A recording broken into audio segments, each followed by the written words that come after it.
and welcome to day 52 of the 90-Day Challenge. Today I have Lennart with me, Lennart van der Ziel, and a fellow Dutchman. I'm also half Dutch, as you guys know.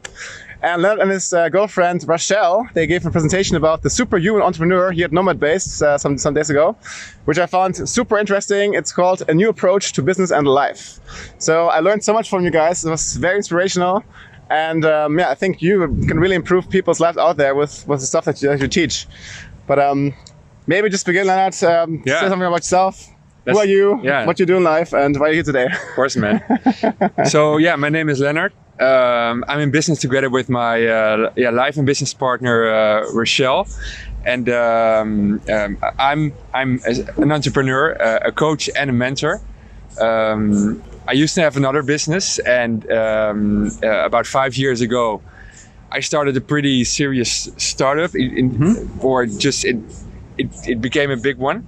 And I really thought at that point in time that I was the superhuman entrepreneur, and that I was actually on top of the world, and everything that I touched turned into gold. That's at least how it felt, and that's how the first year actually came about.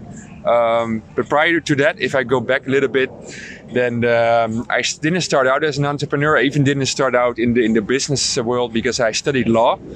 Did my law school in Rotterdam in Holland, and I was really training to become a top lawyer. I did all the internships and all the things that are needed to become one of the leading lawyers in Holland.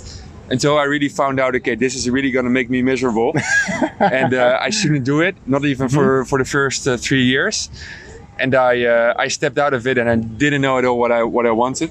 It was still in a bit of the aftermath of the financial crisis, the big crisis.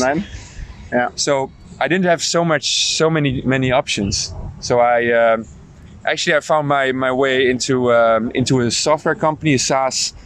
A company growing pretty fast, and I had the opportunity to lead several marketing and sales teams already on a pretty young age.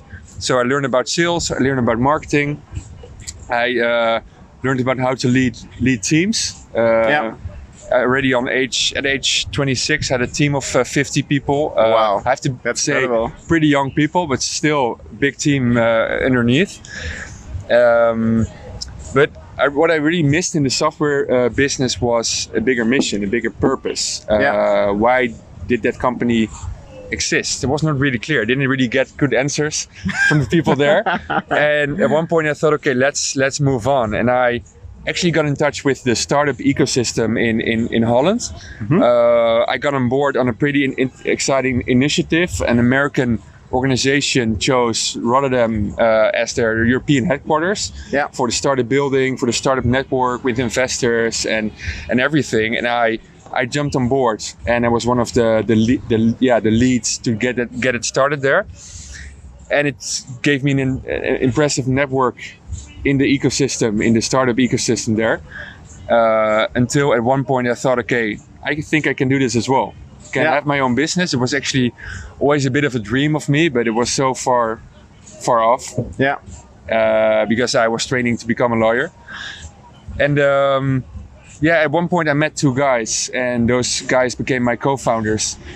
And we started the startup that I was talking about. And the startup there was the original creator of the Pocket Translator. So we invented a pocket translator, combination of hardware, software that people could use to speak more than 80 languages. Oh, wow. Voice translation. And it was a pretty sick ride, I have to say. In the first year, we had over 10 million in revenue. Wow. We were totally bootstrapped. I was the CEO of the company with the two co-founders, and 30 people at one point. And as I said, I had the feeling I was walking on water, like everything was going my way. But from the inside, I was actually, but in the inside, I was actually not sustainable and actually running on empty. So I was neglecting my health. I was neglecting my happiness. I was also doing a lot of stuff that I didn't really love that much. at one point during that startup adventure, I had a breakdown. I just couldn't go to the next conference that we were going to. I was actually afraid that I would actually collapse on that conference in the US. Okay. So Rochelle, my partner, she convinced me, okay, you really shouldn't do that. And I didn't, and I took some time off. And that was pretty tough because I totally didn't have energy anymore, and I really had to find other ways to live, other ways to do business.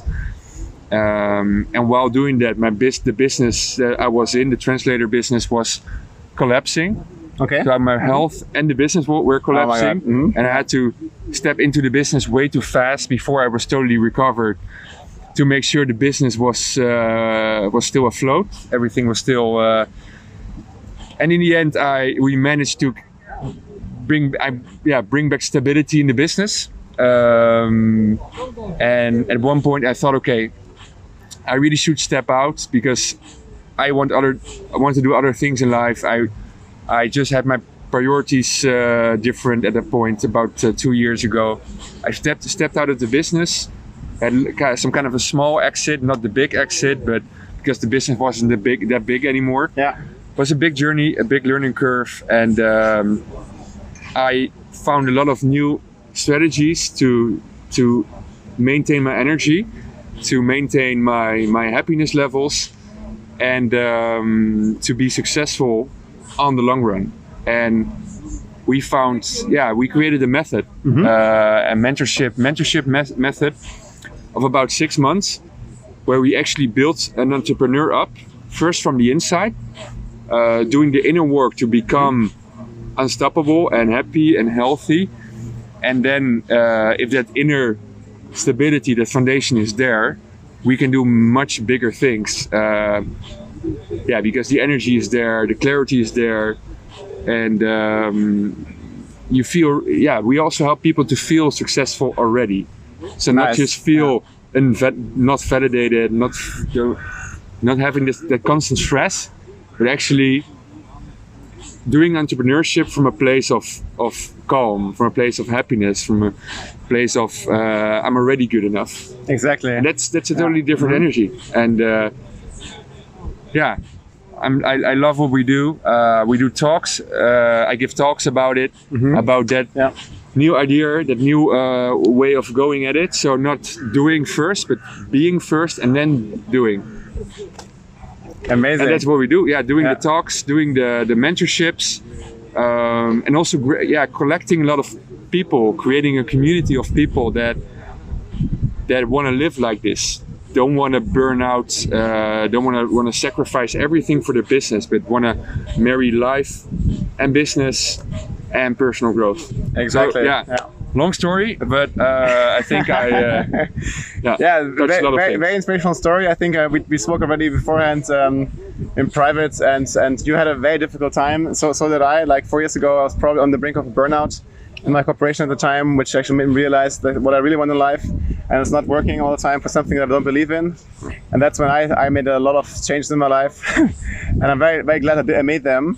But that's only because I realized that something wasn't going right. Because society, your high school, your business school, they all tell you, get a safe, secure job, work your ass off until retire or you die. But they always omit the question, are you actually fulfilled in what you do? Because people are actually, they assume, okay, you have a job, right? You get a salary, you should be happy. Okay, I have this nice house, I have this nice car, I have a Netflix account, I can watch movies at night, and I can buy chocolates, and I can come on vacation to Cyprus if I want to. Yeah. But in the end, am I really happy? That's the question, right? I think that idea just is becoming redundant, and it's we don't buy it anymore to actually give our best years and our best hours on the day to just give away. And I wouldn't say life is short. Life can be short, but it's not worth it to just it's you can do so many stuff that are so many things that are more fulfilling. And it's also what we did. We started out 2 years ago with a career coaching. We still do it a bit to help people to get into purposeful and just passionate careers.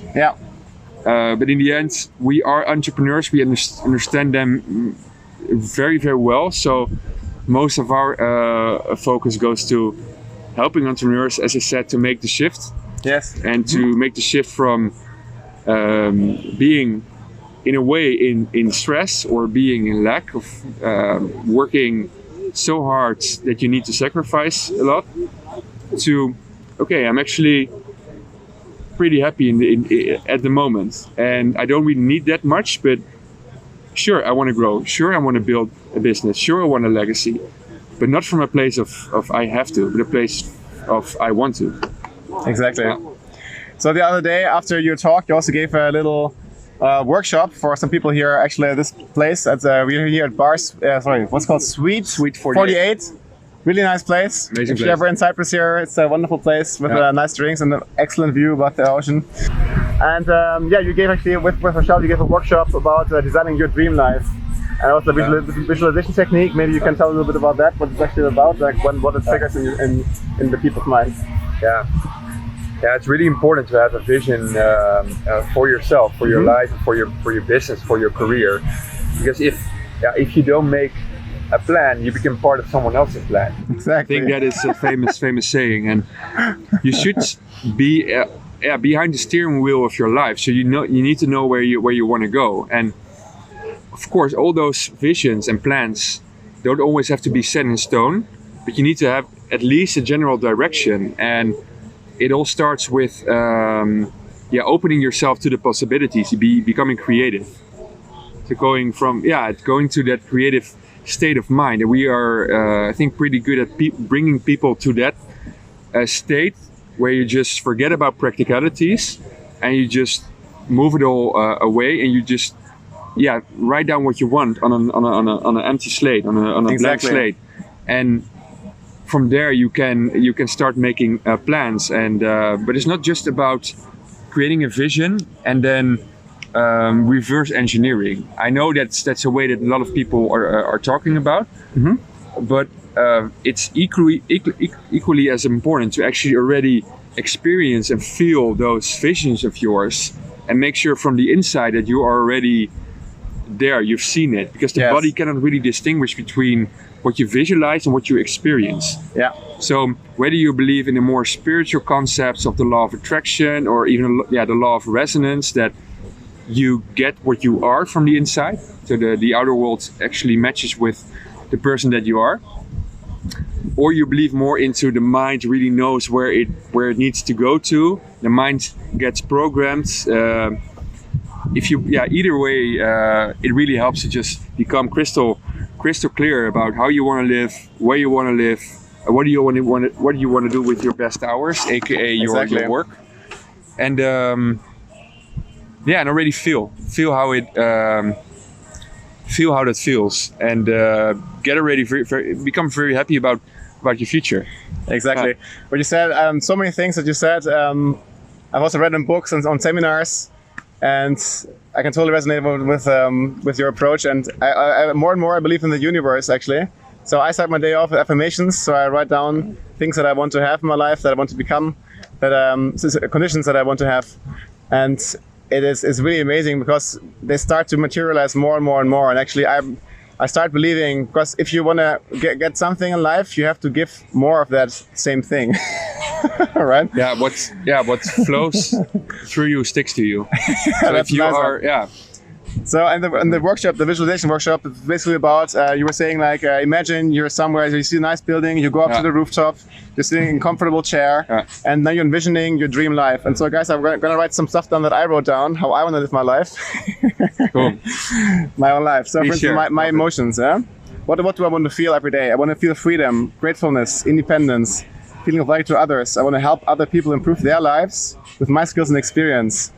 Where I am, traveling the world if I want to, being wherever I want to be.